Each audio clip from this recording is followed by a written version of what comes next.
Hey, so we got through the historical and evolutionary reason why critical thinking isn't universal. Because for most of human history, we just didn't have the database and experimental resources and communication resources to get much done, even if we could do critical thinking. That change has been recent. But there are other recent changes that push us back away from critical thinking.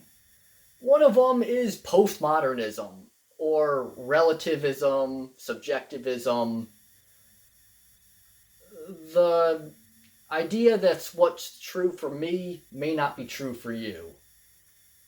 And not just a little different, not just on small matters of opinion, and not we're working with the same rule book, but something in our environment's different.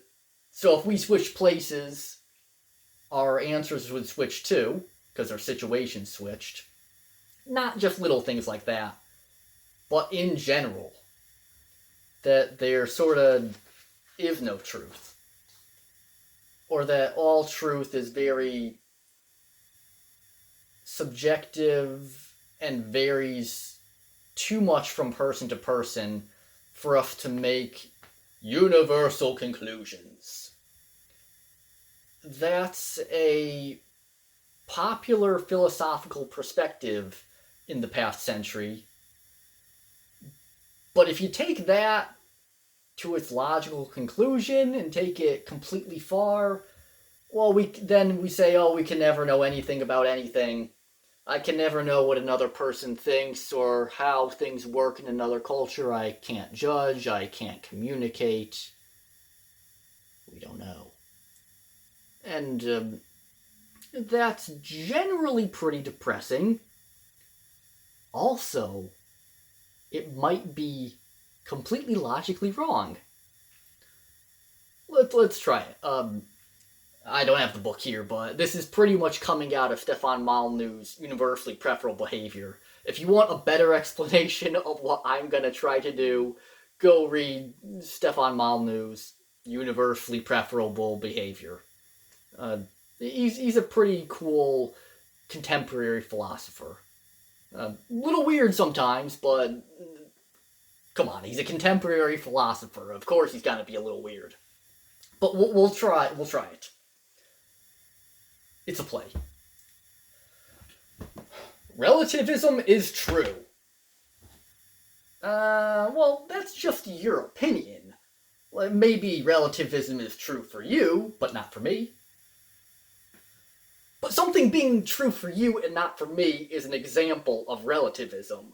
So, if relativism is true for me and not for you, that's relativism. Looks like relativism's true. Okay, so you're saying that relativism is true. Big true. Absolute invariant truth. True both for me and for you. Yeah, that was my first sentence, don't you remember? Well, but a universal truth would be a counterexample to relativism. Successfully arguing that relativism is true is sort of a counterexample to relativism. Something is always true for everyone. That's the opposite of relativism. So you get a self-contradiction. If it's true, it's false. If it's true, it's also false, so it can't be true. It can't be true. So since it tied itself into a self-contradicting knot, it's false. Or at least we really don't get anywhere if we proceed as if relativism is true. It's sort of like dividing by zero. I do it a lot. I shouldn't, but I'm like, well, what do you mean you can't divide by zero? I just did. but dividing by 0 is not useful, because after that, math just falls apart. Because, 1 over 0 is infinity. 2 over 0 is infinity. You got 0 in the denominator, so multiply by 0 for each of those. Get rid of the 0 in the denominator. 1 equals 2. Since they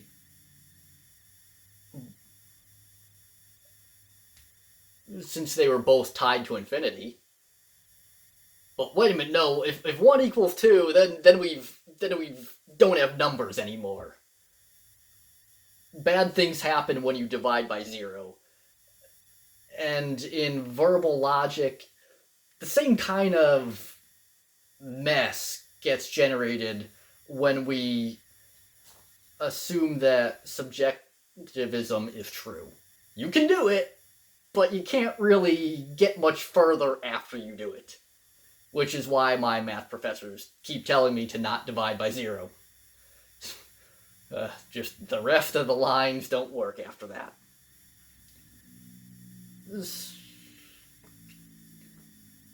So far, with our discussion of relativism, we've been throwing around the word true a lot. Relativism is true! No, yes it is. No, it's not. So what is truth? Important tactic in critical thinking. Make sure all the words are defined. And make sure everyone has the same definition of the words. And make sure the definitions of the words don't sneakily change and you not notice. We like to make sure we know what words mean. And I've been throwing around this word truth. What's that? That's a good question. I hope that, let's just say, truth is the correspondence between a statement and observable reality in the physical world. If the words match phenomena we see in the world, then we say those words were true. What is truth is a big question. Real philosophers do write whole books on that, but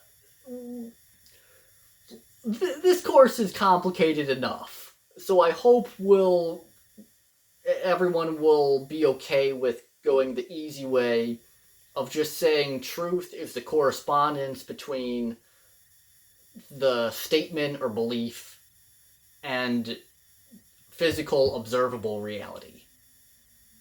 Hope that's good enough for everyone.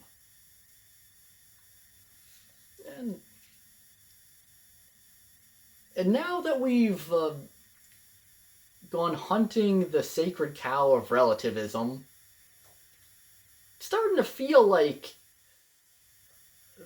critical thinking is a bit of an ideology, almost a godless religion.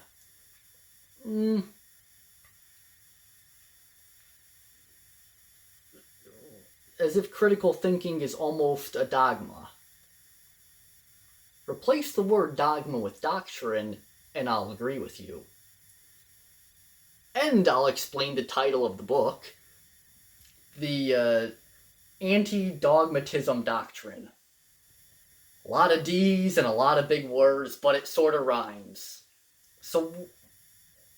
And it does give us some insight into all that Karl Popper open versus closed society stuff that we were trying to talk about with the audio issues in the basement earlier. So what would the doctrine of anti-dogmatism mean?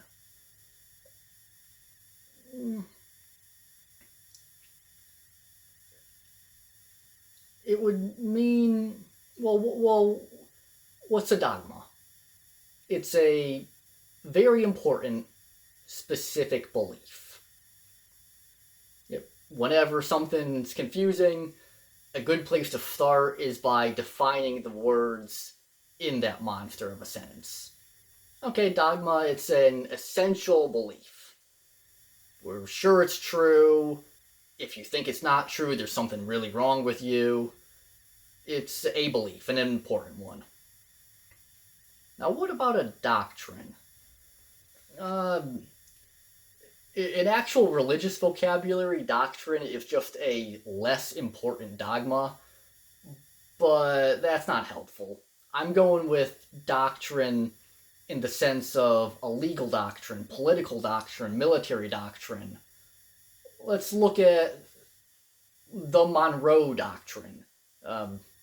American history. Sorry, guys. It's boring stuff that illustrates the word.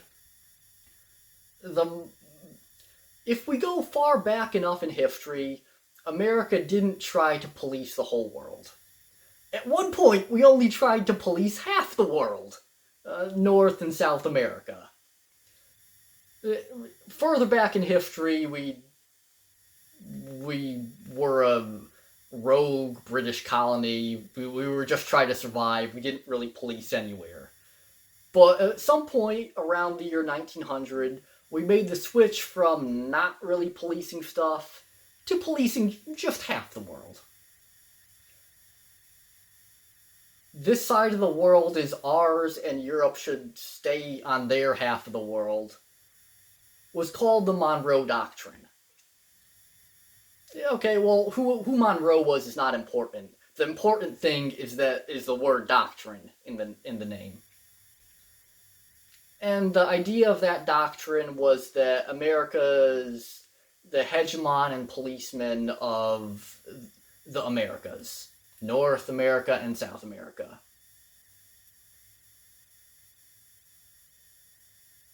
A doctrine is a framework that helps us evaluate, revise, and generate new dogmas.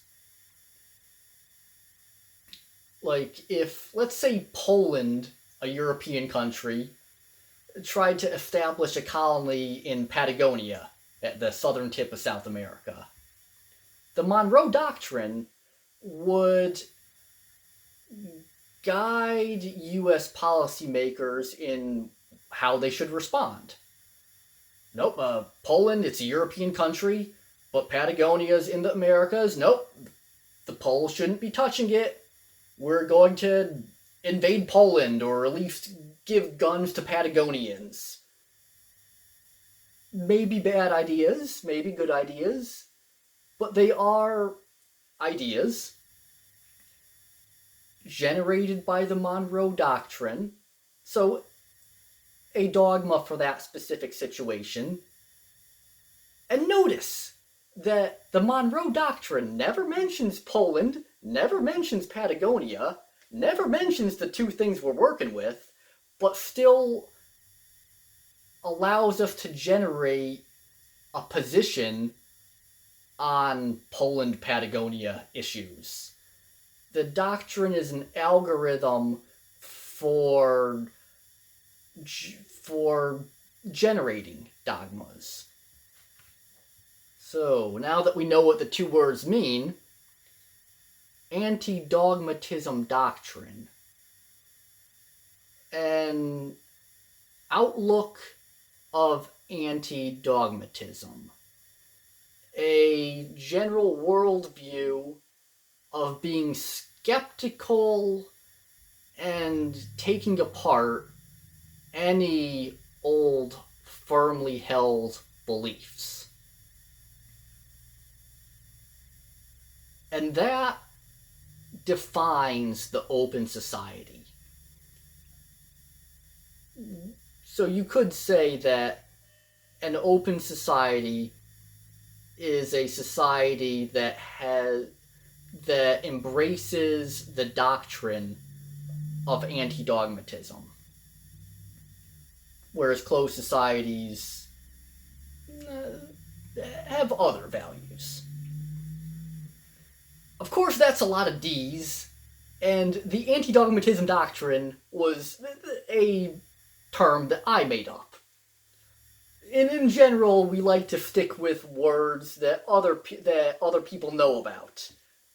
You can invent your own words, but chances are other people won't know about them, at least not immediately until they become famous. So let's talk about the anti-dogmatism doctrine. In other words, epistemology and ontology.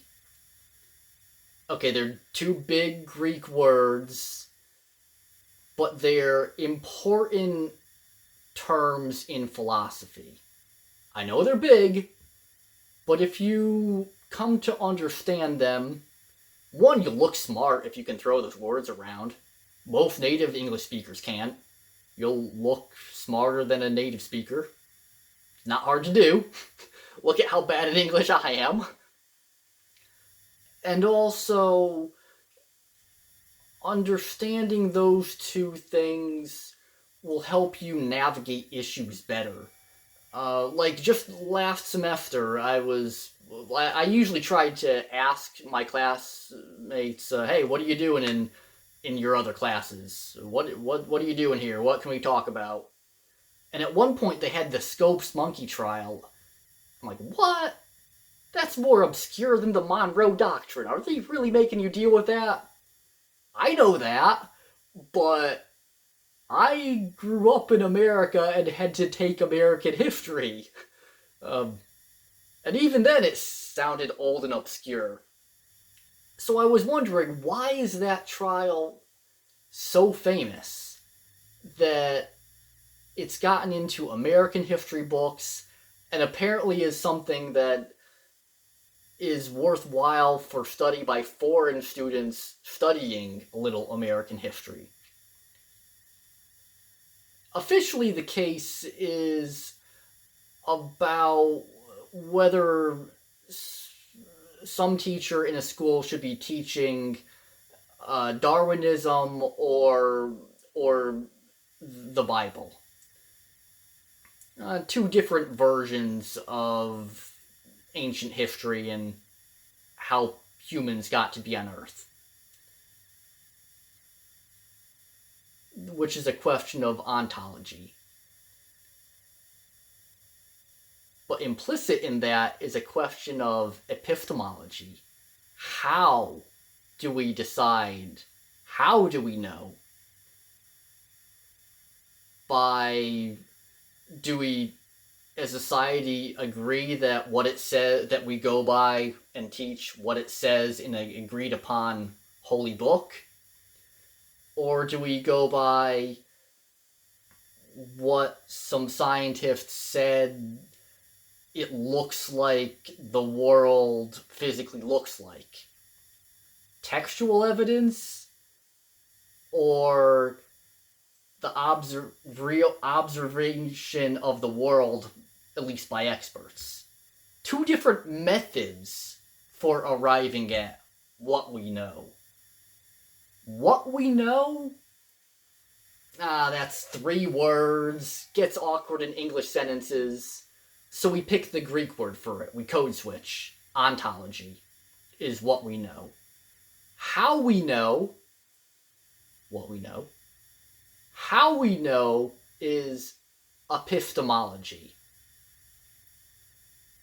So there's these 2 things. What we know, how we decide what we know. Ontology and epistemology. Dogmas are things that we know or definitely believe. Ontologies. Doctrines, well, the Monroe Doctrine never mentioned Poland or Patagonia, but it still allows us to generate strong opinions on what to do about the Polish invasion of Patagonia. The doctrine applies to how we arrive at what we think we know.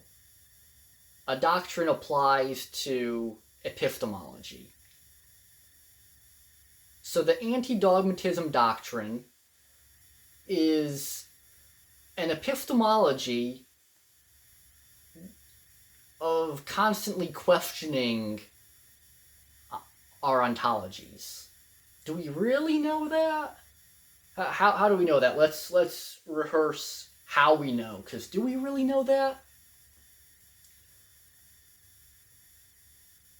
An anti-dogmatism doctrine, or an emphasis on epistemology over ontology, focuses on the process of how we generate knowledge and values the process over the product itself. Because we have two things that we want. We want right answers, and we want a good process for generating answers. And how much focus do we put on which one? Knowing the right answers? Knowing or being familiar with how to do investigations?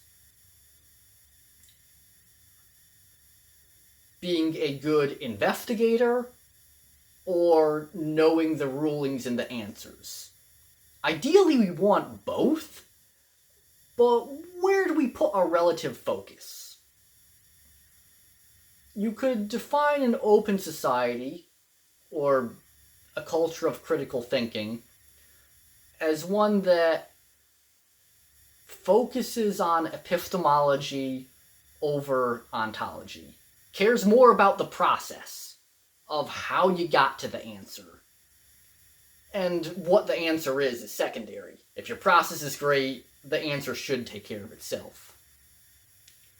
Hopefully. But sometimes you'll still get wrong answers, which means you gotta revise the process and look back and troubleshoot. An alternative method would be to focus on everyone having the right answers. Because ultimately, right answers are what we want. You could place more emphasis on the answers themselves, rather than on the process of generating them. A focus on ontology, and people having correct views, beliefs, and answers, over whether they're great debaters and investigators and critical thinkers. An emphasis on product over process, on ontology over epistemology, defines the closed society.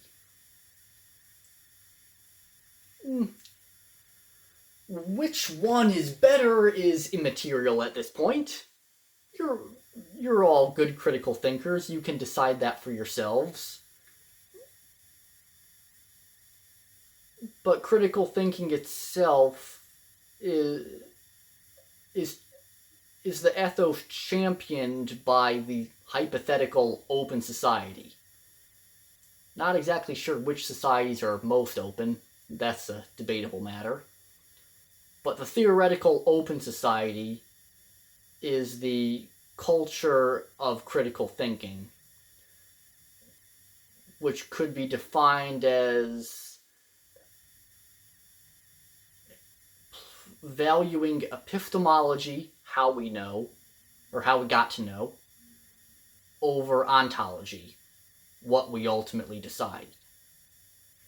Or, if you want it to rhyme and have a bunch of D's, the anti-dogmatism doctrine. And that's probably enough tongue twisters for today. Thanks for everything, guys. Talk to you again soon.